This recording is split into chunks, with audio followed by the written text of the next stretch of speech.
India Pak మధ్య యుద్ధ వాతావరణం నెలకొన్నటువంటి నేపథ్యంలో యావత్ భారతదేశంతో పాటు ప్రపంచ దేశాలన్నీ కూడా ఏం జరుగుతుందనేటటువంటి ఒక ఉత్కంఠ పరిస్థితి అంతా కూడా నెలకొంది.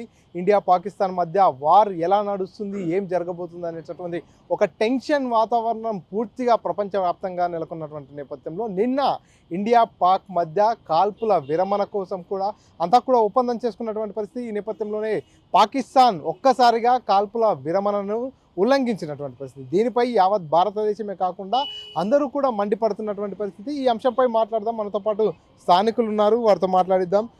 నిన్న చూసుకున్నట్టయితే ఇండియా పాక్ మధ్య యుద్ధ వాతావరణం నెలకొన్నటువంటి నేపథ్యంలో కాల్పుల విరమణకు కొంత ఒప్పందం చేసుకుంటున్నటువంటి నేపథ్యంలో పాకిస్తాన్ ఆ విరమణ ఒప్పందాన్ని ఉల్లంఘించి మళ్ళీ దాడి చేయడాన్ని ఎట్లా చూస్తారు? ఇది చాలా దుర్మార్గమైన చర్య. ఇది పాకిస్తాన్కి వెనుత పెట్టిన విద్య. వాళ్ళు 1947 స్వతంత్రం వచ్చినప్పటి నుంచి నేటి వరకు కూడా భారతదేశం మీద ప్రతిరోజు ఏదో ఒక విష ప్రచారం కుట్రలు చేయడంలో వాళ్ళకి ఇదేం కొత్తేం కాదు. కాకపోతే వివరాల్లోకి వెళ్తే నిన్న ఏదైతే మనము సీజ్ ఆఫ్ ఫైర్ అనేది ఒకటి అంశం తీసుకొచ్చిండ్రో, భారత్ పాకిస్తాన్ మధ్యలో జరుగుతున్న ఆపరేషన్ సింధూర్కి సంబంధించి డొనాల్డ్ ట్రంప్ అమెరికా అధ్యక్షుడు నిన్న సాయంత్రం 4:45 ట్విట్టర్లో ఒక పోస్ట్ చేయడం జరిగింది. నేను ఇరు దేశాలతో సంభాషించిన, వాళ్ళని ఒప్పించిన, సీజ్ ఆఫ్ ఫైర్కి వాళ్ళిద్దరు ఒప్పుకున్నారు అని చెప్పి ఒక ట్వీట్ పెట్టిండు. కానీ అది పట్టుకొని చాలామంది భారతదేశంలో కొంతమంది మేధావులు, అప్రటిత మేధావులు కావచ్చు, లేకపోతే ప్రతిపక్షాలు కావచ్చు, ఇక సందు దొరికింది కదా అని యుద్ధాన్ని మొదలు పెడితేనేమో వీళ్ళకి యుద్ధం అవసరమా, యుద్ధం మొదలు పెట్టినని కేంద్ర ప్రభుత్వం మీద, మోడీజీ మీద విమర్శలు చేస్తారు. తర్వాత ఈ సీజ్ ఆఫ్ ఫైర్కి సంబంధించిన ఒక అంశం వచ్చేవరకు ఈయన బెదురుకున్నాడు, ఎన్కిల్కి వెనుకడుగేసిండు, ఉక్కుమాయిలో ఉండే ఒకప్పుడు ఆయన ఉండింటే ఇట్లా లేకుంటుండా అని ప్రగల్భాలు వలుకుతున్నారు. వాళ్ళందరికీ సింపుల్గా అర్థమయ్యేటట్లు నేను రెండే విషయాలలో చెప్తా. అసలు సీజ్ ఆఫ్ ఫైర్ అంటే ఏంది? ఏ దేశాలైనా సరే ఒక దేశం ఇంకో దేశంతోన ఉద్రిక్త పరిస్థితి నెలకొని యుద్ధం సాగించేటప్పుడు యుద్ధానికి ఒక చట్టం అనేది ఉంటుంది. దాన్ని యాక్ట్ ఆఫ్ వార్ అంటారు. యాక్ట్ ఆఫ్ వార్కి సంబంధించి ఏదైనా ఒక దేశము మా నుంచి కాదు, మేము కాల్పులు విరమించుకుంటున్నాము అని చెప్పి ఎవరైనా సరెండర్ అయితే ఎదుటి దేశం ఖచ్చితంగా అప్పటికే ఆ కాల్పుల విరమణ కాల్పులు ఆపేసి చర్చలకు దారితీస్తారు. ఏదైతే చర్చలు జరిపిన తర్వాత ఎవరైతే సరెండర్ అయినరో ఆ ఎదుటి దేశానికి వీళ్ళ యొక్క డిమాండ్స్ పెడతారు. అంటే ఇప్పుడు మనం భారతదేశం ఇప్పుడు పాకిస్తాన్ కాళ్ళ వేళ్ళ పడి ఈరోజు కాల్పుల విరమణకు ఒప్పందానికి ముందరకు వచ్చింది. మనం ఏంటంటే రేపు 12 తారీఖు మధ్యాహ్నం 12:05 ఇరు దేశాల మధ్య చర్చలు ఉన్నాయి. ఆ చర్చలలో భారత్ పాకిస్తాన్కి ఏమేమి విధించబోతుంది, మాకు అక్కడ ఉన్న టెర్రరిస్టులను అప్పగించమంటుందా, లేకపోతే టాప్ కమాండర్ మాకు అప్పగించమంటుందా, లేకపోతే టెర్రరిజాన్ని ఏ విధంగా నిర్మూలించాలి, దీనికి మీరు ఏ విధంగా సహకరిస్తారు, పాకిస్తాన్ ఏ విధంగా ఒత్తిడి తీసుకొస్తుంది అనేది అంశాలన్నీ ఆ చర్చలకు వస్తాయి. అందులో భాగంగా ఈరోజు ట్రంప్ ఒక ట్వీట్ పెట్టంగానే అందరు విమర్శలు చేస్తున్నారు. అయితే వాస్తవానికి మీడియాకి, సోషల్ మీడియాకి నేను ఈ వేదిక ఒకటే చెప్పదలుచుకున్నా, నిన్న జరిగిన దాన్ని సీజ్ ఆఫ్ ఫైర్ అనరు. సీజ్ ఆఫ్ ఫైర్ అంటే మొత్తం చర్చల అనంతరము ఒకవేళ వీళ్ళు పెట్టిన డిమాండ్స్కి ఒప్పుకుంటే, ఎదుటి దేశం ఒప్పుకుంటే అప్పుడు ఈ యుద్ధాన్ని ఆపేస్తారు, అంటే సీజ్ చేసేస్తారు. దాన్ని సీజ్ ఆఫ్ ఫైర్ అంటారు. వాస్తవానికి నిన్న జరిగింది అది కాల్పుల ఏదైతే సీజ్ ఆఫ్ ఫైర్ ఉందో దాన్ని యాక్చువల్గా వర్డ్ అనేది స్టాపేజ్ ఆఫ్ ఫైర్ అంటారు. స్టాపేజ్ ఆఫ్ ఫైర్ అనేది ఆ సమయానికి ఆపడం అన్నట్టు, ఆ ఉద్రిక్తలు నెలకోకుండా ఆపిన దాన్ని. దీన్ని సోషల్ మీడియాలలో చాలామంది ఫేస్బుక్ పుల్లులు, సోషల్ మీడియా పుల్లులు అందరూ కేంద్ర ప్రభుత్వం మీద, మోడీజీ మీద విమర్శలు చేస్తున్నారు. రెండో విషయం, పాకిస్తాన్ ఏదైతే నిన్న ఇప్పుడు అగ్రరాజ్యం ఎవరైతే అమెరికా అధినేత ట్రంప్ ఉన్నాడో ఆయన సాక్షాత్ ఆయననే ట్వీట్ పెట్టిండు, ఈరోజు మేము ఇద్దరి మధ్యలో చర్చలు మాట్లాడినా ఆపేసినని. ఆయన ఏదో ఈ సందర్భాన్ని వాడుకొని నేను 2 దేశాల మధ్య శాంతిని నెలకొల్పిన అనే ఒక పేరు కోసం ఆయన ఏదో అత్యుత్సాహంగా ఏదో చేసిండొచ్చు. కానీ మనం వివరాలకు వెళ్తే ఈరోజు ప్రెస్ మీట్ పెట్టి మన అధికారులు చెప్పింది ఏంటంటే, ట్రంప్ చెప్పితే ఆపలేదు, పాకిస్తాన్కి సంబంధించిన రక్షణ విభాగానికి సంబంధించిన డీజీఎం అని ఉంటారు. మీకు సబ్జెక్ట్ తెలియకపోతే ఒకసారి నీట్గా పోయి ఈ మేధావులకు అందరికీ నేను ఈ వేదిక ద్వారా చెప్తున్నా, మీకు సబ్జెక్ట్ తెలియకపోతే తెలుసుకోండి. పాకిస్తాన్కి సంబంధించిన రక్షణ శాఖకు సంబంధించిన డీజీఎం అనే వ్యవస్థ మన భారత రక్షణ వ్యవస్థకు సంబంధించిన డీజీఎం వ్యవస్థతోన ఎప్పటికప్పుడు మాట్లాడుతుంటారు. వాళ్ళ హాట్లైన్లో వాళ్ళు మాట్లాడి వాళ్ళు ఆపమంటే సరెండర్ అయినందుకు అప్పటికి కాల్పుల విరమణ ఆ సమయానికి ఆపడం జరిగింది. అంతేగాని ఎవరో ట్రంప్ చెప్పినానో అమెరికాకి భయపడి మోడీకి కానీ, భారత ఆర్మీకి కానీ, భారతదేశానికి కానీ అమెరికాను చూస్తే పాకిస్తాన్ చూస్తే భయపడి వెనకాలకు తగ్గాల్సిన పరిస్థితి లేదు. దయచేసి ఇట్లాంటి మన దేశం మీద, మన దేశ ఆర్మీ మీద, మన దేశ సైనికుల మీద, మన దేశ ప్రధాని మీద, మన దేశ ప్రభుత్వం మీద ఇట్లాంటి బురదజల్లుడు కార్యక్రమాలు ఆపుకొని సబ్జెక్టు తెలియకపోతే తెలుసుకొని మాట్లాడాల్సిందిగా కోరుకుంటున్నా. ఇంకో విషయం ఏంటంటే, యుద్ధం ఎప్పుడైనా ఇంకా ఆగలేదు. రేపటి చర్చల అనంతరం మనం పెట్టిన డిమాండ్లు పాకిస్తాన్ ఒప్పుకుంటే సీజ్ ఆఫ్ ఫైర్ జరుగుతుంది, లేదంటే ఖచ్చితంగా మళ్ళీ దాన్ని కంటిన్యూ చేస్తారు. మనం చిన్న స్థాయిలో మనం ఈరోజు మన ఒక దేశ పౌరులు ఎన్నో ఆలోచనలు మన మధ్యలో మెదులుతున్నాయి. వాళ్ళు ఒక 140 కోట్ల ప్రజలు నివసిస్తున్న ఇంత పెద్ద భారతదేశాన్ని వాళ్ళు ముందుకు సమర్థవంతంగా నడిపిస్తున్న నాయకులకు ఉండవు ఆలోచనలు. వాళ్ళు ఏం చేయాలనో, వాళ్ళకి ఏం చేయాలనో భారత ఆర్మీకి, భారత ప్రభుత్వానికి, మన భారతదేశ ప్రధాని నరేంద్ర మోడీ గారికి ఖచ్చితమైన లక్ష్యాలు ఉన్నాయి. వాళ్ళు ఆ దిశగా ఆలోచిస్తారు, ఆ దిశగా ముందలు తీసుకుపోతారు. నాకు మన దేశ సైన్యం మీద, మన దేశ ప్రభుత్వం మీద, మన దేశ ప్రధాని మీద పూర్తి నమ్మకం ఉంది. ఖచ్చితంగా దేశ ప్రజలందరూ ఈ దేశ ఆర్మీ వెంబడ, ఈ దేశ ప్రభుత్వం వెంబడ, ఈ దేశ ప్రధాని వెంబడనే ఉంటారు. భారత్ మాతాకి జై. మీరు చెప్పండి, నిన్న ఏదైతే కాల్పుల విరమణ ఒప్పందాన్ని ఉల్లంఘించినటువంటి పాకిస్తాన్ ఒక్కసారిగా కాల్పులు జరిపినటువంటి నేపథ్యంలో యావత్ భారతావని అంతా కూడా ఆగ్రహం వ్యక్తం చేస్తున్నటువంటి పరిస్థితి. ఈ నేపథ్యంలోనే కొంతమంది వీర జవాన్లంతా కూడా అమరులైపోయినటువంటి పరిస్థితి. ఏం చెప్తారు పాకిస్తాన్ చేసినటువంటి ఈ దుశ్చర్యపై మీరు ఏం చెప్తారు? నేను దీన్ని తీవ్రంగా మీడియా మిత్రుల సాక్షిగా నేను ఖండిస్తున్నా. ఫస్ట్ ఏమో మేము లొంగిపోతున్నాము, విరమిస్తున్నాము అని చెప్పి దొంగ దెబ్బ కొట్టడము అనేది పద్ధతి కాదు. లొంగిపోతే లొంగిపోతున్నామని చెప్పాలి, లేకపోతే యుద్ధం కంటిన్యూ కొనసాగుతుందని చెప్పాలి. కానీ ముందరికెళ్ళేమో నైనే అనుకుంటా, లోపల బాయ్ బాయ్ అనుకుంటా దొంగ దెబ్బ కొట్టడం అనేది పద్ధతి కాదు అనేది ఈ పాకిస్తాన్కి నేను తెలియజేస్తున్నా. ఏమన్నా ఉంటే అమ్మీ తుమ్మి చేల్చుకోవాలి, కానీ అమాయకుల ప్రజల ప్రాణాలు తీయొద్దు, అమాయకులైనటువంటి సైనికుల ప్రాణాలు బలిగొనవద్దు. ఇది మీరు అసలు కానే కాదు, ఇది చాలా తప్పు. ఇది మీరు యుద్ధాన్ని విరమణ అని మళ్ళీ లోపటనే విషపూరితంగా కత్తులు దూవడం అనేది పద్ధతి కాదు. ఈ పద్ధతి మార్చుకోవాలి. లేకపోతే పాకిస్తాన్ ఉగ్రవాదులకు కానీ, పాకిస్తాన్లో ఉన్న అమాయకుల జోలికి కాకుండా పాకిస్తాన్ ఉగ్రవాదులకు హెచ్చరిస్తున్నా, వీళ్ళని పూర్తి స్థాయిలో కఠినంగా శిక్షించాలి. ఎట్టి పరిస్థితుల్లో అమాయకుల జోలికి పోకూడదు. ఎందుకంటే వాళ్ళవైనా ప్రాణాలే, మనవైనా ప్రాణాలే. దీని ముసుగుల అమాయకులైనటువంటి చిన్నపిల్లలు కానీ, ఆడవాళ్ళు కానీ పోకూడదు అనేది ఉగ్రవాదులను మాత్రమే కఠినంగా శిక్షించాలని నేను కోరుతున్నాను. మీరు చెప్పండి, ఆపరేషన్ సింధూర్ పేరిట పూర్తిగా భారత్ పాక్ వెన్నులో వణుకు పుట్టించినటువంటి పరిస్థితి. ఆ సందర్భంలో ప్రతిపక్షాలు కావచ్చు, పార్టీలకు అతీతంగా అందరూ కూడా భారత్ను, నరేంద్ర మోడీని ప్రశంసించినటువంటి పరిస్థితి.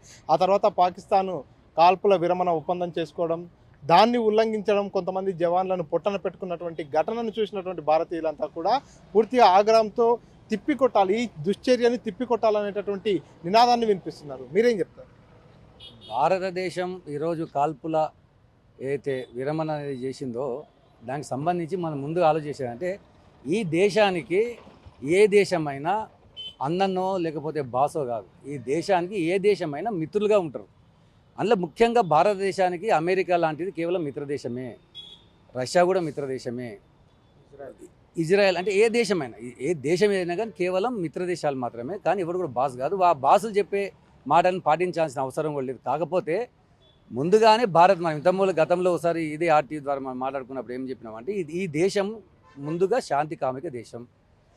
ఇట్లాంటి పాకిస్తాన్ లాంటి దుర్మార్గమైన ఈ ఉగ్ర దేశం ఏదైతే ఉందో దానికి ఎన్నిసార్లు మనం కూర్చోబెట్టి మంచి చెప్పినా కూడా వినే పరిస్థితి లేదు. కనుక వాళ్ళకు ఉన్నటువంటి ప్రధానమైన ఆయుధం అనుకో, వాళ్ళతో ఉన్నటువంటి శక్తి అనుకో, అది కూడా మొత్తం కూడా ఉగ్రవాదులే. కనుక భారతదేశం ఈసారి ఏం చేయదలుచుకుంది, కరెక్ట్ పిన్ పాయింట్ పెట్టి వాళ్ళు ఎక్కడెక్కడైతే ఉగ్రవాదులు ఉన్నారో వాళ్ళని మాత్రమే టార్గెట్ చేసి ఖచ్చితంగా, నిజానికి చెప్పాలంటే మనం హ్యాట్సాప్ చెప్పాలి మన ఆర్మీ వాళ్ళకి. ఎందుకంటే నేవీ, ఆర్మీ కూడా ఎంత అద్భుతంగా అంటే ఒక్క సామాన్య జనానికి ఒక్క మనిషికి కూడా ఎలాంటి డిస్టర్బ్ లేకుండా పర్ఫెక్ట్గా అనుకున్నటువంటి లక్ష్యాన్ని ఛేదించినటువంటి ఈ మన ఆర్మీ, నేవీ వాళ్ళకి మనం, ఆర్మీ, నేవీ, ఎయిర్ ఫోర్స్ వాళ్ళకి మనం ఈ భారతదేశ ప్రజలందరూ కూడా హ్యాట్సాప్ చెప్తూ సెల్యూట్ కొడుతున్నారు.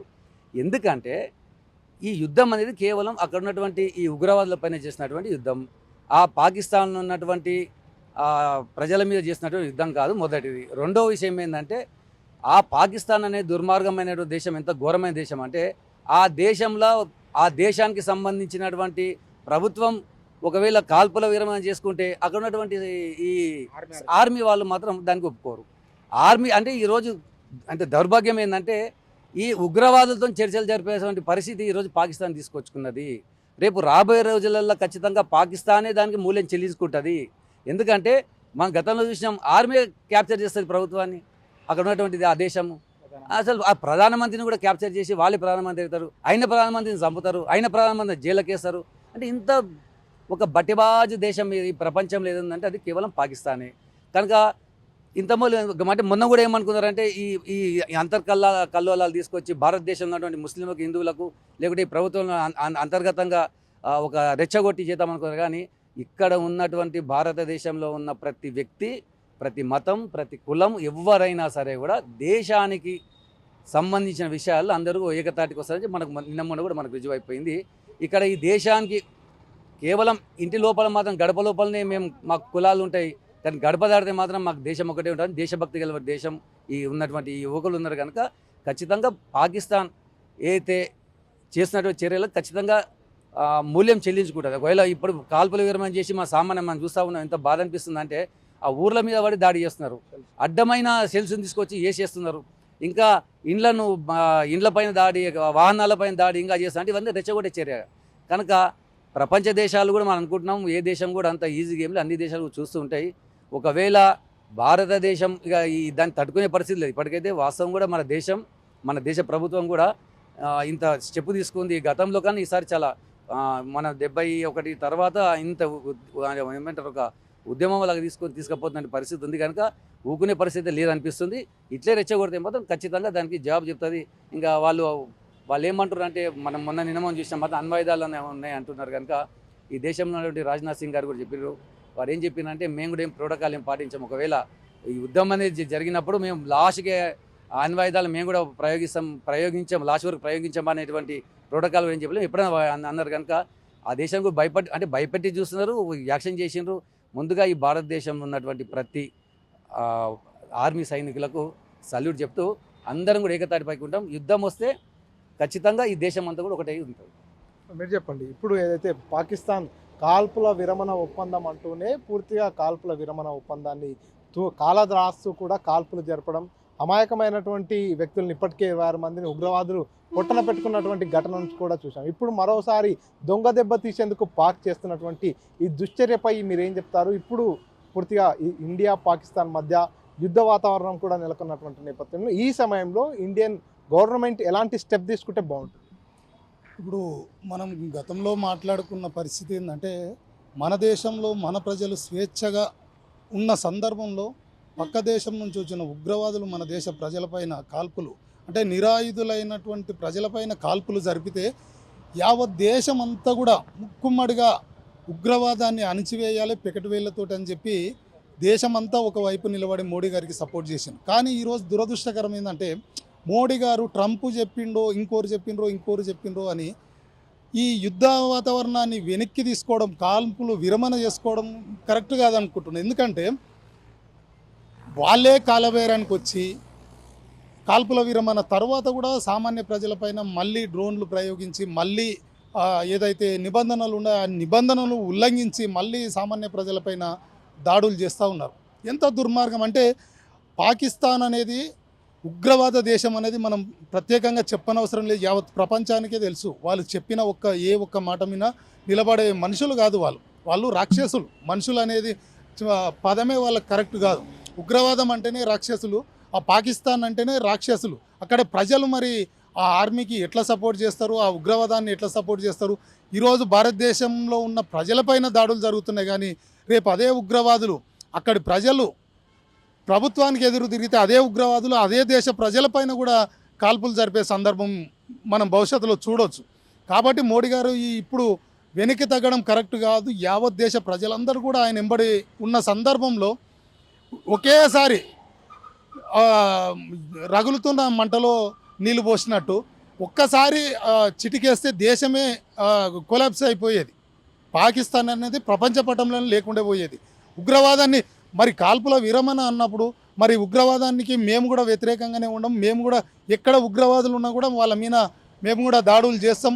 ఉగ్రవాదాన్ని అందరం కలిసి పెకటివేళ్లతోటి తీసేద్దామని మరి ఆ పాకిస్తాన్ ప్రభుత్వం కానీ ఆర్మీ కానీ ప్రకటించాలి కదా.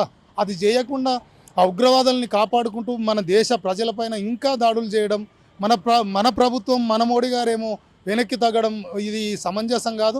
ఈరోజు యావత్ దేశ ప్రజలందరూ కూడా చాలా బాధలో ఉన్నారు. 26 మందిని చంపినప్పుడు ఎంత కసితో ఉన్నారో ఆ ప్రభుత్వం మంచి నిర్ణయం తీసుకున్నది. యుద్ధం ప్రకటించే అవకాశం ఉంది. ఆ దేశంలో పాకిస్తాన్ అంటే ఉగ్రవాద దేశం. ఆ ఉగ్రవాదాన్ని పూర్తిగా నిర్మూలించేందుకు మోడీ గారు నడుము బిగించారని చెప్పి ప్రజలు చాలా సంతోషంగా ఉన్నారు. ఒక వారం నిన్నటి వరకు ఒక్కసారిగా ఆ కాల్పుల విరమణ వెనక్కి తీసుకోవడంతో ప్రజలందరూ కూడా చాలా బాధల్లోకి మళ్ళీ వెళ్ళిపోయారు. ఎందుకంటే పాకిస్తాన్ అనేది ఉగ్రవాద దేశం కాబట్టి వాళ్ళు ఎప్పుడూ మాట మీద ఉండరు. ఈరోజు మనం వెనక్కి తగ్గినా రేపు మళ్ళీ ఆ దుశ్చర్యలకు మళ్ళీ పాల్పడతారు. వాళ్ళ బుద్ధి వక్రబుద్ధి కాబట్టి వాళ్ళని క్షమించాల్సిన అవసరం లేదు. ప్రపంచమే వాళ్ళు చేసే దుర్బుద్ధి, వాళ్ళు చేసే దుస్సాహసాలు అన్నీ చూస్తూ ఉన్నారు. కాబట్టి మోడీ గారు ఇప్పటికైనా మళ్ళొక్కసారి పునరాలోచన చేసి యుద్ధం ప్రకటించి పాకిస్తాన్లో ఉన్న ఏ ఒక్క ఉగ్రవాదిని కానీ ఆర్మీని కానీ లేకుండా చేస్తే ప్రపంచమే శాంతితో బతుకుతుందని చెప్పి నేను ఈ సందర్భంగా ప్రభుత్వానికి సూచన చేస్తూ ఉన్నాను. సో ఇది పూర్తిగా ఏదైతే కాల్పుల విరమణ ఉల్లంఘించినటువంటి పాక్ సరైన బుద్ధి తెప్పాలంటూ కూడా మహబూబ్నగర్ పట్టణ ప్రజలంతా కూడా డిమాండ్ చేస్తున్నటువంటి పరిస్థితి. ఒకవైపు కాల్పుల విరమణ అంటూనే పూర్తిగా దొంగ దెబ్బ తీసేటటువంటి పాకిస్తాన్పై ఖచ్చితంగా యుద్ధం చేయాల్సిందే. పాకిస్తాన్ దేశంలో ఉన్నటువంటి ఉగ్ర మూకలంతా కూడా కుక్కటి వేళ్లతో సహా పెకిలించి వేయాలి. అంతేకాకుండా పాకిస్తాన్ ఆర్మీ కూడా ఉగ్రవాదులతో చేతులు కలిపి అమాయక ప్రజలపై పక్కనున్నటువంటి ఆ చుట్టుపక్కల ఏదైతే బార్డర్లో ఉండేటటువంటి గ్రామాలపై డ్రోన్లతో కూడా దాడులు చేస్తుంది. కాబట్టి ఖచ్చితంగా పాకిస్తాన్ ఆర్మీకి కావచ్చు, అదేవిధంగా ఆ ఉగ్ర మూకలకు కూడా సరైన బుద్ధి చెప్పాలి. ఎక్కడ కూడా యుద్ధం ఆపొద్దు, వెనకడుగు వేయొద్దు. పాక్ను పూర్తిగా ఓడించాలంటే ఇదే సరైన సమయం. కాబట్టి ఖచ్చితంగా భారత గవర్నమెంట్ ముందుకెళ్ళాలి, యుద్ధం దిశగానే వెళ్ళాలి. పాకిస్తాన్ను ఈ దెబ్బతో కనుమరుగు చేసేయాలంటూ కూడా మహబూబ్నగర్ పట్టణ ప్రజలంతా కూడా డిమాండ్ చేస్తున్నటువంటి పరిస్థితి ఉంది. కెమెరా పర్సన్ నరసింహరెడ్డితో మణికంఠ, RTV, మహబూబ్నగర్. ఇండియా పాకిస్తాన్ ఉద్రిక్తతలపై లేటెస్ట్ అప్డేట్స్ కోసం డౌన్లోడ్ చేసుకోండి RTV లైవ్ యాప్.